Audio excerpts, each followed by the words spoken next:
85 টাকা যদি আপনার কেনা পরে 100 টাকা ব্যবধান বেশি হয়, এটা হইতে পারে না স্যার কিন্তু ওই যে কারণ 100 টাকা কোথাও ছোলা নেই। না ঠিক আছে স্যার, না ও স্যার সরি একটা কথা বলতে হবে মনে নেই, এই 5 টাকা কম হোক বেশি অনেকে দামাদামি করেন, একসাথে আমি দাম বললাম যেটা রিয়ালি কাস্টমাররা বলি, আপনি ছাড়া অন্য কেউ আসলে যে দামটা না বলবো আমার কথা আমি শুনুন, এইটা আমি বলি আপনি তো ওই যে মৌলভীবাজার থেকে শুধু ছোলা আনেন নাই, আর অনেক কিছু নিয়ে আসছেন, একসাথে এক গাড়িতে করে নিয়ে আসছেন, আলাদা আলাদা ভাড়া তো দেওয়া লাগে নাই, এক ভাড়া দিয়েছেন, ধরেন আপনি কিন্তু এটা আপনার 15 টাকা ব্যবধান দরকার নাই। স্যার ওটা এটা আপনি কই ভোট 10 টাকা লাভ হয় না। ভোট 10 টাকা লাভ হয় না 90 টাকা বেশি বলছে, ওই যে কারণ বাজারে 85 আর 80 টাকা বিক্রি করতেছে ওরা। আপনি লেখেন সমস্যা নেই করেন। কিন্তু আমার না আমি লিখবো কেন, আপনি যেটা ঠিক আছে, আমি যুক্তি করে লিখবো, করেন সমস্যা নাই, অন্যান্য বাজারের সাথে আপনি সামঞ্জস্য করে বিক্রি করবেন। জি শিওর আচ্ছা আমি দেখি এটা চেঞ্জ করে। আর মসুর ডাল কত কেনা? 120 টাকা, 120 টাকা কেজি আমি দেখলাম এখানে 120 টাকা কেনা। এই যে 15 তারিখে কিনছেন মসুর ছোলা যদি 154 160 লিখতে পারেন, তাহলে ছোলাটা 185 কিনে 100 টাকা কেন হবে? সোলা স্যার একটু সত্যি তো ডিফারেন্স একটা সামঞ্জস্য রাখেন। জানি স্যার, জানলে ময়লা গেলে কি আমাদের প্রায় 1.5-2 কেজি কমে যায়। না ওটা 90 রাখেন, 90 করেন ওটা। আপনি বললে আমি লিখবো। এটার সাথে মিলান, এই যে মসুরিটা জি জি স্যার, আর একটা কথা বলি আপনাকে, 100 টাকা চাইলে কিন্তু কেউ 100 টাকা দেয় না, আর আমিও 100 টাকা বেচা হয় না। দেখ আপনার চাওয়ার দরকার কি, আপনার মূল্য তালিকা আছে যেটা আপনি বিক্রি করবেন ওটা লিখে রাখেন। আর বিশেষ করে স্যার আমি পাইকারি বেচি, আমার এখানে ফুল সেল সব। চিনি কত বিক্রি করেন? চিনি চিনি 105 টাকা। না খোলাটা কত? খোলা তো স্যার আমরা বেচি। ও প্যাকেট সব, প্যাকেট সব।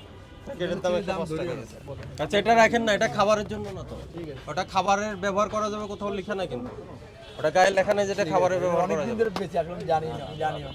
এটা ঠিক করেন, ঠিক করেন, বেশি দাম নিয়েন না। না না স্যার, আমি এমনি পাইকারি এটা হই- অন্য কোম্পানি দেয় না, আমি রাজা ভাই কি শোনেন, আমি বলি এই সিল 140 টাকার সিল অবশ্যই পুলিশের ইসে থাকবে না। না, এটা দেশি তো। ওরাই দিয়েছে স্যার। আপনি আর এমনি ওই যে সাদা যে চিনি ওটা সমস্যা 105 তো স্যার, আমি কথা বলা জিনিসটা দিতে পারবো না আমি। স্যার বললে আমি আর বেচবো না, কিন্তু আমি রাজার কাছ থেকে আনি স্যার। আমার কাছে মেমো বুঝলে আমি পাবো। চিনি খাদ্য কর্পোরেশন কত দামে বিক্রি করবে? না ওটা ফিক্স তো 140 তরকারি। আচ্ছা, এই জিনিসটা আমরা স্যাম্পল নিব, ঠিক আছে? কারণ কি এটা যে ঠিকানা বলা আছে, এই ঠিকানায় আগে এটা আমরা পাই কিনা দেখবো। এটার জন্য আপনার লাইবিলিটি নাই, আমরা এই জায়গায় দেখবো। জি, আমি আগে এটা পেয়েছি না, এটা নতুন বের করছে, আমি এই রোজার আগে খালি রাখছি, এর আগে আমি এটা এই রাখি। আমাদের ছেলেরা কোথায়? এটা একটু করেন, হ্যাঁ? স্যার 90 লাগবে। হ্যাঁ 90 টাকা। ওনার একটা সাইন নিয়ে নেন, ওনার কাছ থেকে নিয়ে নেন। এটা জর্দার রং হিসেবে বিক্রি করছে, কিন্তু এটা অ্যাকচুয়ালি জর্দার রং না টেক্সটাইলের রং, এটা বোঝা মুশকিল, এটা দেখতে হবে। লেভেলে তো জর্দার রং লেখা।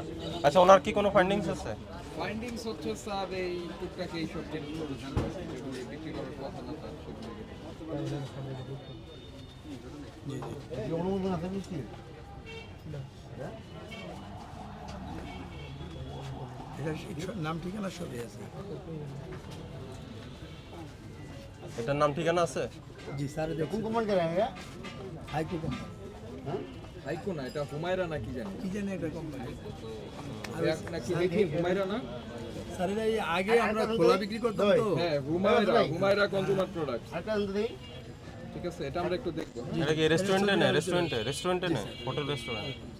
আর এটা খোলাটা স্যার আগে বিক্রি করতাম। আপনি কি হাইড্রোস বিক্রি করেন? না না, অন্য স্যার হাইড্রোস কি আদার বিক্রি করেন? আদার বলেন বলেন তো। হাইড্রোস আমার জানার মধ্যে আছে, অবশ্যই বিক্রি করে, আমি জানি না। বিক্রি করে। ঠিক আছে চলো তাহলে সামনে আসো। স্যার যেগুলি বলবো সেগুলি